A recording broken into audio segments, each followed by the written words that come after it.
Music and Booze with Mo is co-produced and distributed by Nitty Grits, the media division of the National Food and Beverage Foundation, changing the world one taste at a time.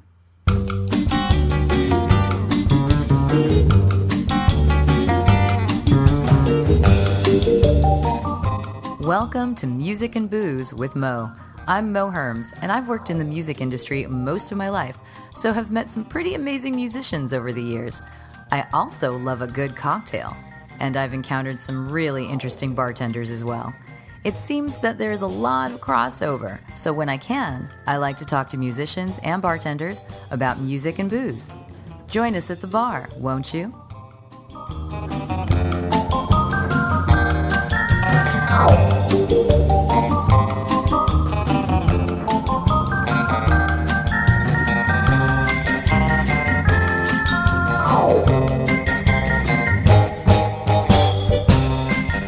Music and Booze with Mo is brought to you by The Mermaid, a cozy neighborhood bar with an aquatic flair in the Little Tokyo area of downtown LA. Open 7 days a week, featuring tropical cocktails and snacks, The Mermaid also has a daily happy hour from 5 to 8 p.m. Follow The Mermaid on Instagram at TheMermaidLA to hear about upcoming events and check them out at themermaidla.com. Head to 428 East 2nd Street, Los Angeles, for a drink.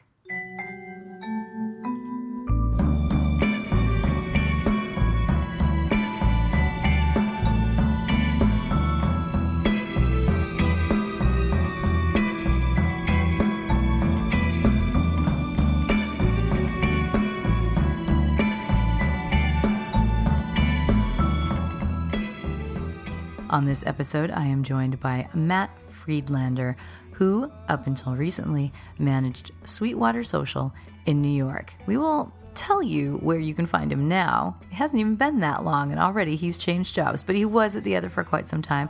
But you have to listen to the whole interview in order to find out where you can find this fun guy. We did the podcast at a lively bar in the East Village. It wasn't lively because it was so crowded. It was just lively that there were people who were there, the few people who were there, were all a bunch of characters, which is something that we both love in bars. So despite it being a damp, snowy afternoon, we had a lot of fun, not just Matt and myself, but along with everybody else who was hanging out in the bar. So sit back and relax. We're going to talk about Britpop, Bowie, and booze, and Sally the puppy also makes an appearance. This is Matt Friedlander, and here we are, out in New York. I always start this by saying, who are you? Where do you work? Tell me about yourself. My name's Matt Friedlander. Mm-hmm. I am the bar manager at Sweetwater Social here in New York City. And how did you get started bartending? What's your origin story? My origin story is a lot like most people's. I was in a band. And we got together around the time that I was graduating from NYU back in 2003. And are you a lifelong New Yorker? No, I moved here in '99. I grew up in Miami, Florida. Oh, okay. My dad and I did the cliche like travel the summer before my senior year of high school trip to go to colleges, and I did, I guess, fairly well in high school, and so he had Ivy League set in his head. Like, you're gonna go here, you're gonna go here, and so we hit up Yale and Penn and Princeton. I think at Princeton he actually cried because he was just enthralled by how beautiful the campus was. And I actually sat and talked to an admissions officer, and we wound up talking about the Verve the entire time. And I came out, and he went, "How was it?" I went, "Oh, I think it went really well." He goes, "You're going to go to Princeton." And the last school we were going to see was Columbia, and then we were going to go back down to Miami. And after Columbia, said, "Well, why don't we stop and see NYU?" And You said that? Yeah. Okay. And he gave me this weird look and said, "Well, why would you want to see that school?" And I went, "Well, it's on the way home. It's a good school." And so we go and we take an admissions tour, and we're walking through Washington Square Park, and it's summer in Washington Square Park in New York City. So there's skateboarders and people playing guitars and street percussion, and there's performers and people are smoking weed, and I saw, and I never actually confirm this was him, but I could have sworn to you that I saw David Bowie walking through Washington Square Park. And I remember, totally possible. Yeah. I remember looking around and going, "Fuck, I'm fucking going to school here. This is where I'm going." And then your father's tears were of a totally different variety. Tried to. I wound up for the, I think, maybe third or fourth time in my life lying to my father and telling him that I applied to all those Ivy League schools, and I didn't get in. I only applied to University of Miami and NYU. And would just pick random days, spring of my senior year in high school, to go. Yeah, Harvard said no, Yale said no, Columbia said no, NYU said yes.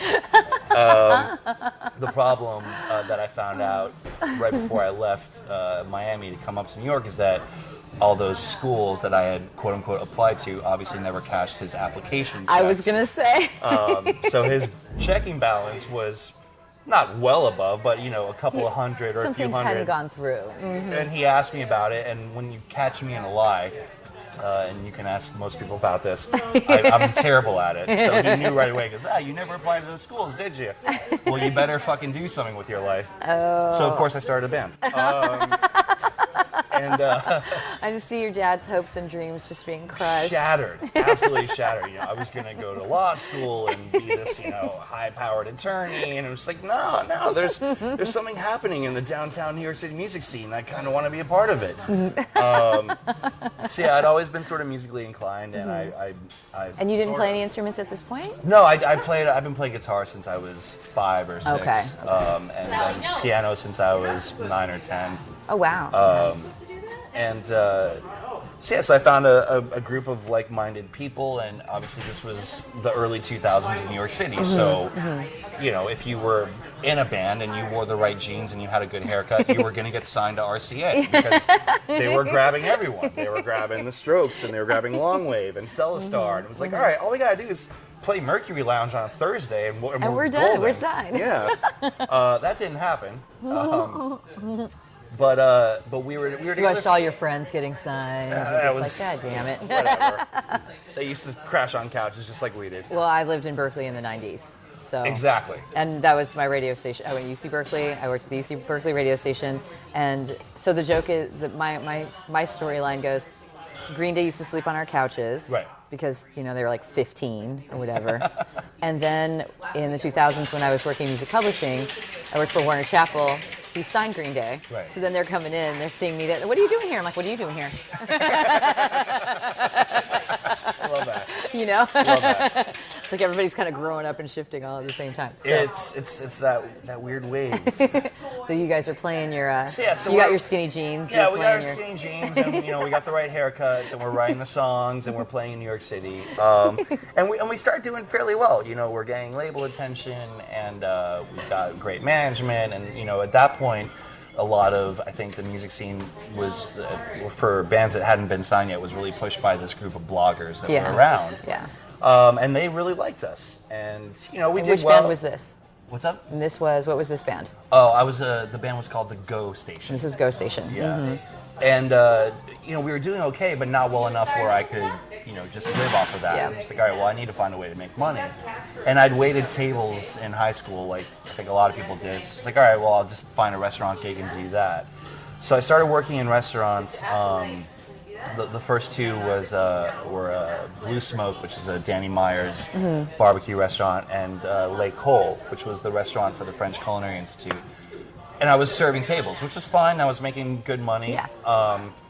And I kept, learning more about food and wine pairing, and second level service. You're getting all fancy while you're not fancy. Yeah, exactly. Combing my hair back when I'm at work, and then immediately just sort of brushing it back forward for when I go out. And just hanging out on Ludlow Street until 6 o'clock in the morning. Youth. When you only needed 2 hours of sleep. Oh God, if that. Yeah, right. Longer living through science. But I found myself working at this restaurant in the West Village called Moss, and it was this the chef was going for Michelin stars. Like, the steps of service were super intricate and complex, and it was a very hushed kind of service and very professional. But there was this guy bartending there, I think 3 or 4 nights a week, and he had like a faux hawk and like the vest with the tie and the shirt, but just like a super cool guy. And he sort of tended to, from at least my view, got away with a lot more than he could. And people would go into this restaurant that served, you know, this amazing tasting menu and just go like sit at the bar with him and like just snack on some food and just talk with him for hours. And I started to see a lot of parallels between what he was doing and what it was like to be in a band. That guy was T.J. Lynch, who now owns Mother's Ruin and Loverboy, and he opened up Lowlife in Folly Beach, South Carolina. But he was the first person who was like, oh, being a bartender is kind of like being a rock star, and being a server is kind of like not at all. Just not at all. So I wanted to fucking learn how to bartend. So I started just sort of, while my band was, you know, in and out of touring and recording, I just started tracking down all these, you know, quote unquote senseis in New York City and trying to learn from them, and just would like saddle up at the bar at Milk and Honey as often as I could and just watch Sasha Petrosky work and ask him questions and ask him if I could go behind the bar and try stuff, and sort of kept making my way up through it. And then, you know, by the time that the band broke up, I had this new skill set, and I was bartending in New York, and I was working in these good restaurants and, you know, cocktail-worthy destinations, and that's sort of tell me more about you seeing this rock star thing, because I've definitely noticed that. And it's like, you know, it's its own community, but I've also noticed like having a good bar team is like it's being in a great relationship, which is being in a band is being married to basically these people that you're having these creative clashes with. It's so, I don't want to say primal, but I mean, you know, but it is. Primal's a pretty fair assessment. Is it? I think. Okay. Oh God. But yeah, I mean, because you're hitting these emotional nerves. Exactly. With your creativity. Because you take everything very personally. Because everything you're doing, you've worked hard on, and everything you're doing is coming from your heart. You're expressing yourself creatively. Yeah. I used to say being in a band is like being married to 4 insane men who are. I've related it to marriage many times. I've never been in a band myself, but of course I've dated musicians. Yeah, absolutely. Nature of the beast. God bless you. But yeah, being married to 4 different men, all with 4 different personalities, who are all 4 of them are insane, and all 4 of them are always right, no matter what. And there's a lot of give and take there. Working in a bar, working with a great bar team, fortunately, is a little more forgiving, I think. Simply because everyone's got, instead of, well, at least in most... Is it the nature of hospitality, perhaps? It's the nature of hospitality, but I think it's also just in the nature of, like, if we all do well, then we all do well, you know? And no one really... I mean, you don't ever see a bartender, like, hip-check another really great bartender out of the way and be like, no, I'm going to make this cocktail because I like the way I make it. It's like, I mean, and if that does happen to you, then please go find another bar job. But, you know, I think there's that synergy behind it, and the fact that, I mean, and this has been said a million times, but, you know, that bar is a stage, and you're behind it, or you're performing, you know, behind it, and every single person who's come in to get a bottle of Budweiser, or get a shot of whiskey, or get a margarita, or get one of your craft cocktails is a guest, and they're paying basically. They're not necessarily just paying for the booze. They're paying for the atmosphere. They're paying for the experience. They're paying for the lighting, the music, all of that stuff. That's why we charge $15, $16 for a cocktail. I know, right? It's not because it costs us anywhere near that much as far as the liquid in the glass goes, but the atmosphere, the labor, everything that we're doing to curate this quote-unquote experience for you. And to me, that's a lot like being in a band. You know, we had someone who was working with us in radio promotion when my band was first sort of getting up there, and she said, you have to remember that everything is either a gig or a flyer. And this is making me think of social media. Yeah, now. Exactly. And I couldn't wrap my head around that, because I was like, well, no, like we're in a band. Our whole goal is to make records. And she goes, and how much money are you going to make if you sell 50,000 records? And I went, I don't know. And she goes, well, I'll tell you. And she told me. And at that point, I went, I'm going to go pick up 2 more shifts at my bar gig. What do you think about like today with like streaming and such? I mean, you know, I think. Are you a little grateful you're not playing music right now? I'm telling you straight up that honestly, it was definitely easier, I'm sure, to collect royalties and make more money through different avenues before streaming came along. But you know, to me, this happens in every single industry. Things change and things evolve. And, Absolutely. And there are certain groups or certain bands or certain people who will look at what's changing and go, okay, well, this is how I need to adapt to that, and they'll continue to thrive and succeed. And other people who will throw their arms up and go, I just can't win against this. Yeah. There was a really, really succinct period of time in New York, right around the time that this music scene was exploding. The Strokes music, Strokes, that whole thing, that early 2000s. That also kind of coincided with this craft cocktail No, absolutely. As you know, I just spoke with Dale DeGroff, and that book came out, 90s? Well, they're doing the 20th anniversary, I think. Right. In 2020. So 1990. Yeah. Or no, I'm sorry, 2000. 80, it was like, so that was, that, and he was saying, well, this was happening. There were people who were here saying, like, okay, we've got fancy Italian food and French food, but we can do what people want. We can do farm-to-table food. Right. It's happening everywhere else, let's do it. And then in the cocktail world, it was like, well, we can do nice things here too. Exactly. So it's kind of like, let's do all that. And it was at the same time, you're absolutely right. It was a really, really cool sort of coincidental. It seems like it's sort of this different era of sophistication. I don't know if that's too strong a word. I mean, in my head, cosmopolitanism. In my head, I like to think that craft cocktails started because all these musicians needed shit to do, but that's obviously not true. But you know what? This is what I was telling you before we turned on the mic.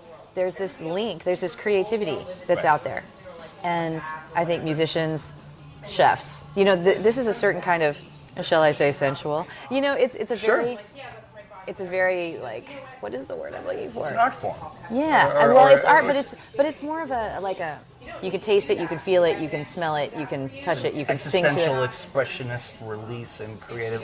I like everything you're saying right now. I don't know if it's what I meant, but I like all that. But you know what I mean? Yeah, it's absolutely. like it is the arts. You're right, and the food are the arts, and the cocktails definitely are the arts.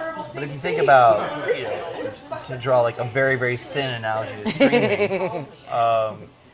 At a certain point in 2005, if you wanted a really well-made cocktail, there were maybe 10 to 15 places in all of New York City you could go to. Yeah. And now there are hundreds. Now it's expected. Thousands. Expected. It's expected. You can walk into the diviest dive bar in New York City and ask for a Moscow Mule or an Old Fashioned, and you can be someone who doesn't work in the bar industry, but you kind of know what you're expecting in that glass. And I think, what it does is it forces people to up their game, basically, and to rise to the level that's been set. Because at this point now, it's not even the bartenders or the bar managers or the bar owners who are dictating standards. It's our guests. People who were drinking vodka soda, splash of grapefruit or splash of cranberry 5 years ago are now ordering Moscow Mules. And they're asking, which ginger beer do you use, or do you make your own ginger syrup? Because I really prefer mine with ginger syrup. And we're like, okay, game on. Good for you, Tiffany. All right. This is great. Having a discussion with someone about is the craft cocktail dead, but only because the terminology initially meant you went into a place and people had taken the time to create a specialized menu, blah, blah, but now it's so common. Right. That, do you still call it a craft cocktail, or do you just come in to see their signature cocktail, see what they've done? Now people expect to walk into a place, and maybe you do have a ginger syrup. It wouldn't be out of the ordinary to have this kind of thing. I mean, my whole thing is, I think most things that exist in trends as far as food and drink go are bubbles. Yeah. There was a period of time, not too long ago, I want to say a year or two ago, where everyone everyone was was food and music, everything. Where everyone was trying to create like the world's best fried chicken sandwich. It was an actual thing happening in New York, because you had David Chang was doing one, and then Danny Meyer's Shake Shack started doing one, and there were like a million other restaurants doing this, and then before LA was Egg Slut. There you go. It's all the egg sandwiches. Egg Slut, which I've heard is absolutely incredible. Oh, it's delicious, but it's but after fancy a while, egg McMuffins. Right, exactly. Before that, yummy. everyone was doing cheeseburgers up here. It was like, all right, well, how can we make this exorbitant, amazingly luxurious burger? But then everyone started doing riffs on Big Macs, basically. The best burgers in New York were just like, okay, that's a really good Big Mac. That's a really good Big Mac. And I kind of think with cocktails, it's like, we're at a point now where if everywhere is making cocktails the right way, if we're juicing fresh every day, if we're making fresh syrups, if we're really, really taking the time to think about flavors and what appeals to our guests, then it maybe is a bubble. But the good thing about that is that now that everyone who's working has some knowledge of classic cocktails and how flavors work, it's really going to go back to, well, how do you get people to stay? And that to me is hospitality and service. Absolutely. Which I think is the most important thing about this industry. Absolutely. Because now at this point, it's like, all right, well, I can go get a fucking really great Manhattan anywhere. Yeah. I'm going to come back to Amoria Margot or Holiday or Loverboy or Mother's Ruin or Pouring Ribbons or Death & Co. Those are my plugs. I just saw Joaquin last night. Joaquin, seriously, one of my Jedi sensei masters. Yeah. Well, he and I, we're both South American. We've got that to absolutely. talk about. I was like, a white boy named Joaquin, that can't be. Yeah. But yeah, no, you're absolutely right, because you can walk in and pretend you're fancy, even if you're not terribly fancy, and do just fine. Right. And it becomes that, and we can take this back to music again, because it becomes, when you come into a place, why do you come there? Because you like hanging out there. Right. For whatever reason. And you don't want to, maybe you don't want to be home, you've been in your house long enough, or maybe you just had an argument with your partner and you kind of like need a break, or maybe work sucks at the moment, or maybe work is great and you've just been so busy that you need some time where you just like stare at something that's not your job. Whatever it is, you're escaping, right? Exactly. You're escaping, you're sitting there, you're going to your home away from home. Right. And maybe your dream home away from home is a dive bar with a giant TV playing football and Queen playing in the background. There you go. Maybe your dive bar is like a beautiful place with angels painted on the ceiling. Absolutely. And, like very silent women serving you drinks without saying a word. Maybe that's but what it comes down to is just curating that experience for the guest. Yeah. Honestly, whatever they're looking for. Hey, Sally.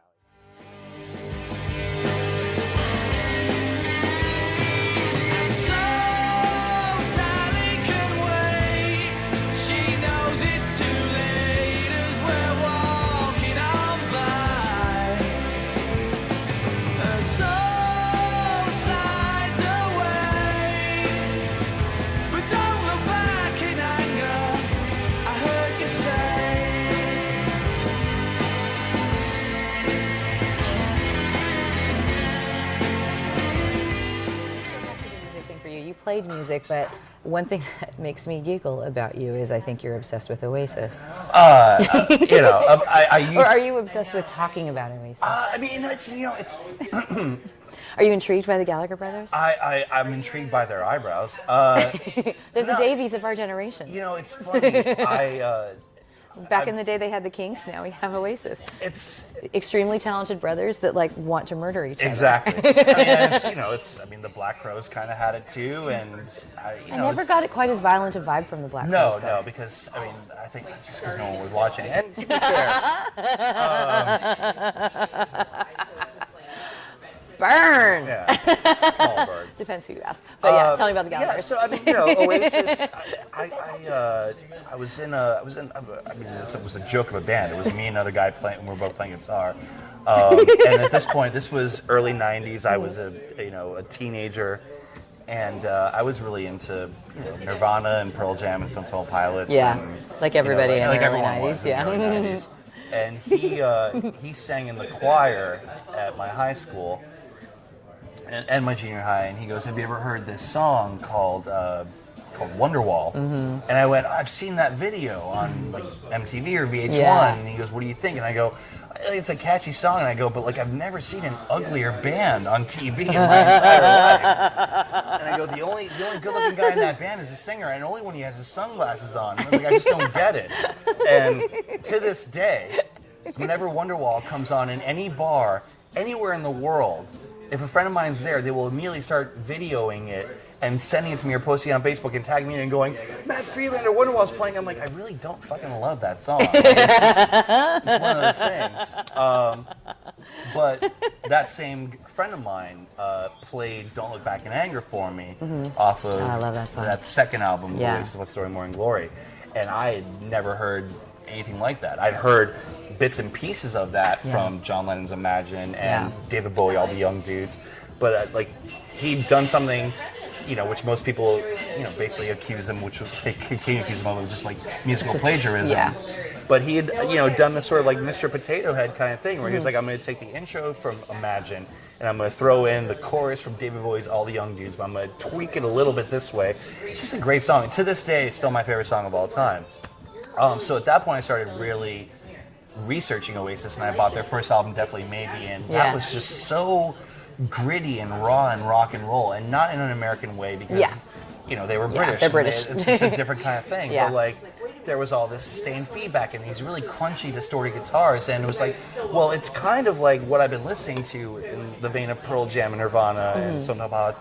But these guys have really, really, really well-written songs and choruses that, everyone can sing along to the chorus of Jeremy, and everyone can sing along to the chorus of Smells Like Teen Spirit because it's It's out got the there, hook. it's loud, it's expressive. I'm like, but these are really anthemic choruses that I could see like stadiums and arenas of people singing along to.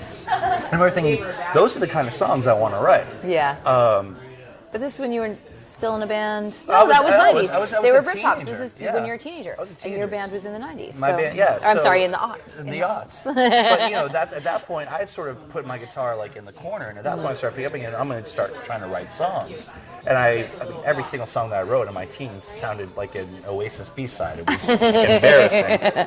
No, I think that's probably pretty accomplished because yeah. if you're going to aspire to something, that's a good one to aspire to, honestly. know. And during the Britpop wars, I was a Blur girl. Okay. Right. I didn't dislike Oasis at all, but there was this rivalry that they had, which I think was more Gallagher's just picking fights and everything. It was Gallagher's and Damon, but I think also more than anything was the press. But it was the press. You know It what was I mean? really the press. Like, let's sell some papers. And then it's like London Suede pops up, and everybody's kind of like, "What's this Suede band? Oh, they're totally different, or they're whatever." I'm like, "They're wonderful too." I was more like, "I love this whole Britpop thing. It's making me so happy." But I was a Blur girl. Part of it was like, that Damon's so dreamy. Right. Right. And there weren't really dreamy guys in No. Oasis. My wife would disagree. My wife thinks that Liam Gallagher is kind of dreamy. Is dreamy. But not anymore. Hey, Cass? Oasis, their albums were consistently beautiful. Noel Gallagher just writes really, really great songs. That's really what it comes So down do you to. follow Flying Birds then? Yeah, love them. Seen them every time they've been in New York. It's actually a good reminder. I need to put one of their songs on my Spotify playlist. For the bar? For this. Oh, for this? Oh, yeah, totally. See, look at you planning already. I like to, I like to know what I'm getting into. I maintained the Warner Music Group Spotify profile for about 4 or 5 years. Oh, wow. And they put out, the umbrella of Warner Music labels, everything they've sectioned in there. When Noel Gallagher's Flying Birds came out, that was like a big deal. And I'm like, oh, sweet, this will be fun to place. Yeah. We had so many playlists that I could dabble And in. again, like his albums, just a really nice continuation, progression of what he was doing in Oasis. Yeah. But to me, listen, Oasis is my favorite band. I get shit for it at least once a day. Why? Because people think of Oasis and they think of The fights. well, a lot of people think of. They think of fights and they think of fights. cocaine. They had 3 songs: Champagne Supernova, Wonderwall, and Don't Look Back in Anger. And I'm like, no, they put out like 7, 8 albums. If you ever come to LA, I have a friend whose job is, I always say he's the tour shrink for bands. When bands have insurance riders for when they go on tour, which you might be somewhat familiar with. Yeah. Sometimes when they're more high end and they've got more high risk kind of behavior attached to them, like maybe they're all former addicts or they like to beat each other up, whatever, they slap a psychologist type person on that tour. Okay. As part of, not the rider, as part of the tour insurance. Right. A friend of mine is that guy. That's awesome. I met him because he tours with Duran Duran a lot, or he did for a very long time. And I'm a total Duran Duran nut. That's like, I'm a kid of the 80s. Duran Duran was my jam. I could admit that they had their time. But I love that this guy tours with them because most of them have had addiction issues, so it's part of the thing. He also toured with Oasis. He toured with Oasis simply to keep the brothers from murdering each other. Absolutely. Insurance was just like, we cannot send you guys on the road together unless you've got a referee. Right. And that was what my friend did for a living. It makes sense. There was a very long period of time where, Oasis, and that's everything. Like, I think a lot of people don't really understand how successful they were. They were around for a very long time. They played that show at Nebworth and 250,000 people. But for most of their tours, from I'd say 95, 96 on, there was the Oasis dressing room, and then there was the Liam dressing room. And a lot of people were like, "Oh, Liam Gallagher needed his own dressing room." It's like, no. Like, that's something the band wanted. Like Noel, who basically ran that band, was like, no. I want Liam in his own room. Keep him the hell away from me before the show starts, and we'll be able to play. We'll be able to play our show. But if him and I get anywhere near each other on certain nights, if I've said something in the press or if he's heard something, you're gonna have a lot of very disappointed fans that are just gonna have to go home. So you writing your music, what was your music like? You wanted to write beautiful melodic things like they did, but I mean, obviously that's not exactly what you did. No, I mean, we wrote about... You pulled in all kinds of stuff. I mean, it was New York. It was the early aughts. I was writing about what was going on in my life, so, songs but as melodically as possible. As melodically and anthemic as possible. So, lots of songs about friendship, love, women, taking drugs, aspiring for something greater. I've been eavesdropping, and you seem to like Wonderwall. I like Wonderwall too, but I think I realized Wonderwall is a great song because it's not about love. No, it's about I'm done with you. Like, you used to be somebody I love, but it's fucking over. That's what that song is about. Today was gonna be the day, but they'll never throw it back to you. By now, you should have somehow realized what you're not to do. I don't believe that anybody feels the way I do about you now. And all the roads that lead you there were winding, and all the lights that light the way are blinding. There are many things that I would like to say to you, but I don't know how. Let's jump back over to the drinks then. So once the music was not in the foreground quite as much for you, creating music, and you were creating drinks, did you have a similar approach to that? For me, it came about with looking what everyone else was doing and going, all right, well, how can I try to emulate certain flavors, certain ideas of what I have behind the bar? And that was weird. We're hanging out in a bar? Yeah, absolutely. It was absolutely true. But basically, I think a lot of it was just sort of riffing on things and a little bit of, obviously like a little bit of, especially in the early part, like plagiarism. It's like, a brown derby is bourbon, grapefruit, and honey. What if we make it with rye? Yeah. Oh, no one's done that yet. This is my drink now. Well, there's that. Yeah, right. And then I think of this going back to music almost. There are only so many combinations out there in the world. Exactly. Right? Exactly. So there have been times when I've heard about musicians being accused of plagiarism, and I'm just like, I don't see what you're talking about, and sometimes I don't think it can be helped. Like, wasn't there something came up very recently with Tom Petty where someone paid him money? Was that British soul singer guy? Oh, he's a dude. He's this tall, gay dude who sings amazing soul. He's huge. Not Michael Bublé. No. British guy.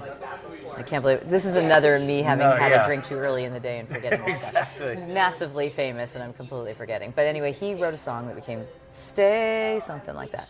Wrote a song that became massively famous, and someone was like, it's got notes of Last Dance with Mary Jane.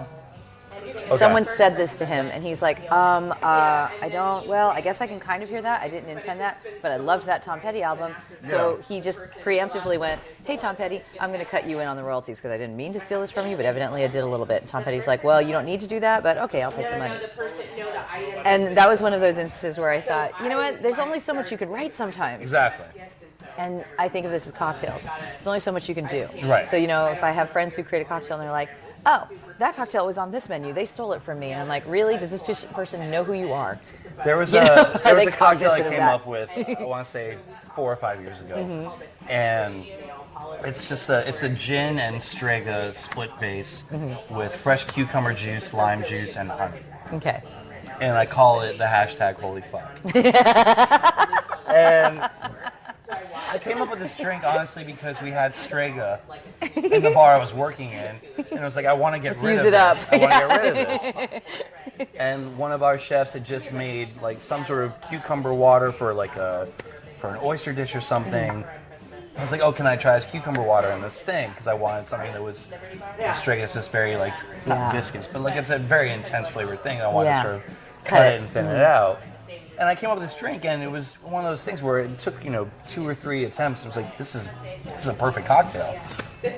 And I was like, all right, well, I'm going to put it on this menu. I was working at a restaurant at the time. It was far away from any reach of the craft cocktail world. Yeah. But then when I started working in more, in the bars that the cocktail crew tends to hang out in, it's like, no, I'm putting this drink on the menu. #holy fuck. It's got a nice ring to it. And we can deplete Strega if we have it. And, all we need to do is buy cucumbers. And it's been on every menu I've ever done since. And I went into, I'm not going to say which bar, but I went into a bar, that's run by people that I really, really respect and staffed by people who I love.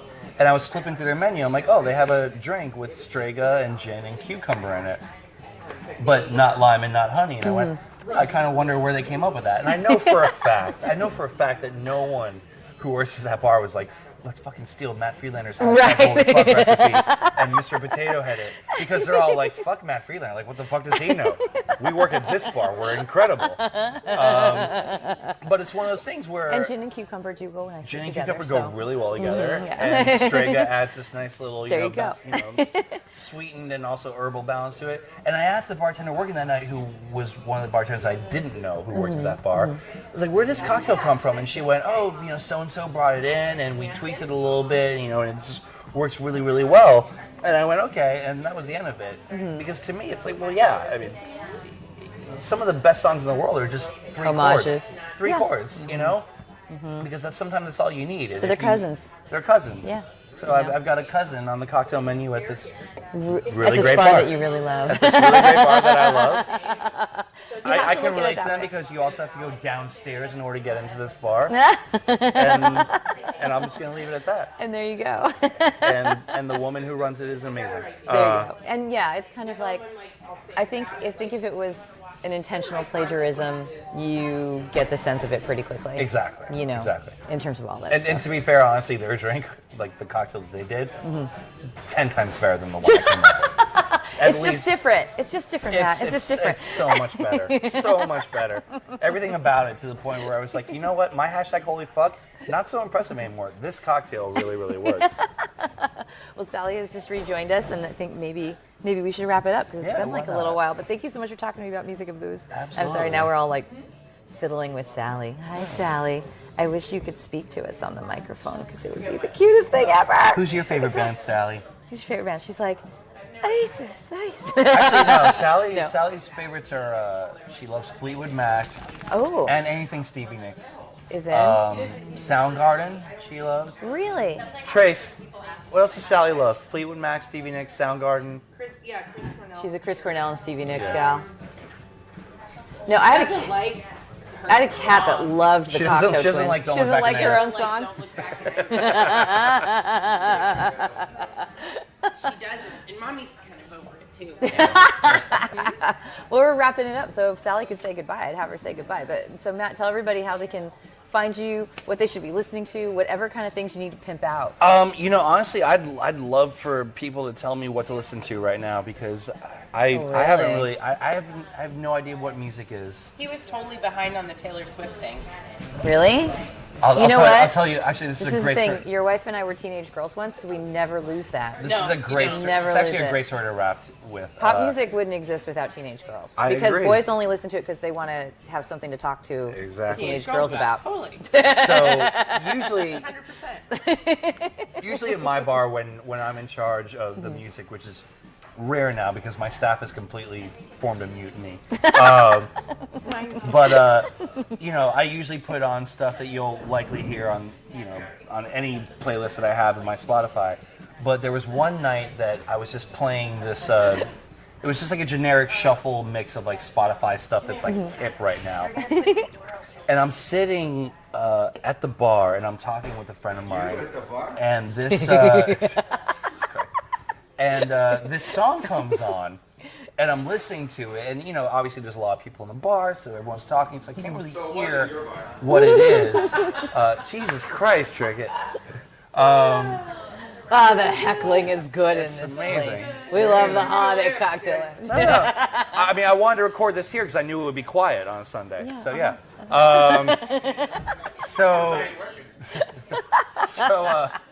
I love shit giving. God. So you put on, or your So staff yeah, has the song is staff didn't even do it. It was just like a random playlist just on shuffle, and this song comes on, and then once the first chorus plays, I go, "Who is this?" And I look at the bartender behind the bar, and she was like, I don't know who it is. And I think she did, but I think she just understood that I didn't know who it was. So And she she's saw like, me play react this to it, out. and I went, "This is really good. Wait, who is this?" And my whole thing is, if anything's been out before 2008, I can probably wrap my head around who it is or like what kind of genre. But this was like this, to me anyway, or to my ears, this like female alternative pop rock group that had written this really, really great song. And there were 2 or 3 singers singing, and it was like, it had this really catchy chorus, and I went, oh my God, this is really great. And I kept listening to it, and finally I went downstairs, and I pulled up the iPod, and it was Taylor Swift. So I get a text. And He's like, oh my God, I like a Taylor Swift song. I'm like, one, everybody likes I like a Taylor one Taylor There's a Swift reason song. Taylor Someone Swift else is- get about that, where they're grooving to Taylor Swift and they don't want to Yeah. admit it. Which song was it? Blank Space. Oh, yeah. Yeah, It's a great song. it's a great song. It's a great And song. let me tell you something. Have you heard the Ryan Adams album? I have. He does, yeah. I have. And I'm going to tell you so straight up. good. Brilliant. If Coldplay or U2 or Oasis would have released that song as a single, hands down, at least 1 million copies sold, at least. As far Yeah, as she only sold like a couple Yeah. zillion Yeah, million. exactly. It's just a couple But yeah, new music I really don't like. I Yeah. kind of, it was easier when I was in high school because I listened to the radio every day because I was Yeah, driving to and yeah. from school or driving to and from work.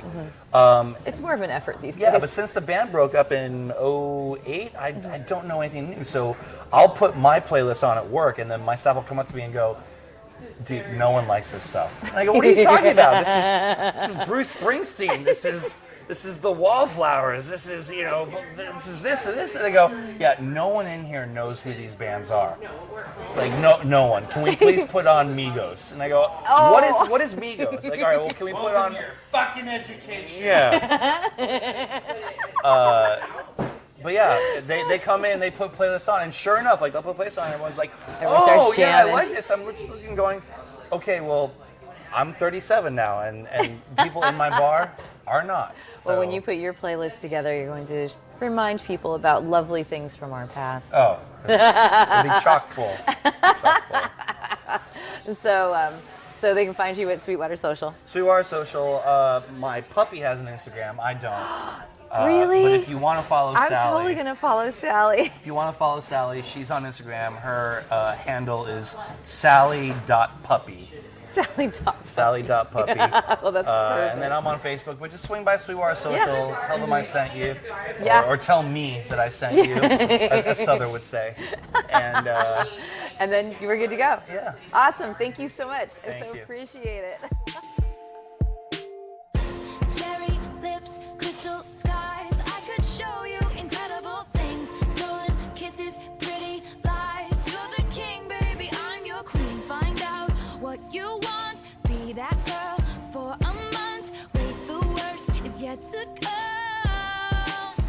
Oh no. So that was Matt Friedlander, and isn't he fun? Don't you want to hang out with him? You do. But it'll be a little bit tricky. Let me tell you about his new gig. He's no longer with Sweetwater Social, although you can probably find him at the Holiday Cocktail Lounge on Sundays. Unless his new job keeps him from that, which may be the case. He will be working in a floating restaurant called Grand Banks. It's actually on a ship. It's on a boat, a very fancy boat in the harbor there in New York City proper. He'll be the GM there, and they are open seasonally. So if you're there in the wintertime, probably can't go visit him at Grand Banks. But check out their website and you'll find out when they're opening. I believe that they usually shoot for April. so that they can be serving drinks with a beautiful, beautiful view and with lovely, lovely food. The cocktails there are supposed to be spectacular, and I can't wait to find out for myself when next time I go out to New York. So that would be Matt Friedlander over at Grand Banks. Look it up on the internet to find out when they're opening up. And I thought, as a special treat, that we would also listen to his band. His band is called The Go Station. So here is a track called Not Enough.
Music and Booze with Mo is brought to you by Barkeeper, a head shop for cocktail lovers, located at 614 North Hoover Street in Silver Lake, Los Angeles.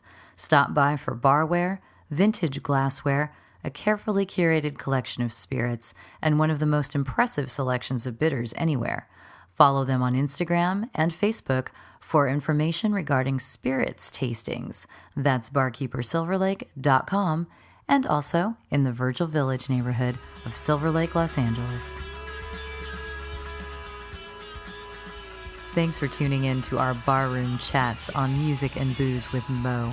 For more info about today's guests and our Spotify playlist, check out my Facebook page, Mo Herms. Please subscribe to the podcast and feel free to tell all your friends about it. Lower your expectations and join us at the bar. Till next time, cheers. Alcohol.